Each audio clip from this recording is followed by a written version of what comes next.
আমি বাবাকে ফোন করে এক্ষুনি বলে দিচ্ছি, কাল মদন এসে তোকে কলকাতা নিয়ে যাবে। কলকাতায়? হ্যাঁ, এখানে আসার পর তো একবারও বাড়িতে যাসনি। যা, একবার অন্তত ঘুরে দেখায়। কলকাতায় যেতে আমার ভালো লাগে না। কিন্তু তুই এখানে থাকলে তো কাউকে বোকা বানাতে পারবো না। বোকা বানাবি? হ্যাঁ, তোর বিয়েটাও ফাইনাল করে ফেলবো, কিন্তু দুজনকে একসঙ্গে দেখে ফেললে সব ভন্ডুল হয়ে যাবে। কিন্তু কলকাতায় তো আমি কিছুই চিনি না। বাবা তো আছে, তোর ভয় কিসে? তবে হ্যাঁ, তোকে কিন্তু আমার পোশাক পরে রাখি সেজে যেতে হবে। কেন?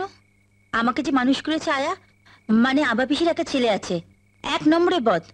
তবে আমার পেছনে লেগে কোনো সুবিধা করতে পারে না। কিন্তু ও যদি জানে তুই পূর্ণিমা গা থেকে এসছিস, তোর পেছনে এমন লাগা লাগবে না, আমার খুব ভয় করছে। ভয়ের কিছু নেই, আমি বাবাকে ফোন করে দিচ্ছি, মদন খুব ভোরে তোকে গাড়ি করে বাড়িতে নিয়ে যাবে।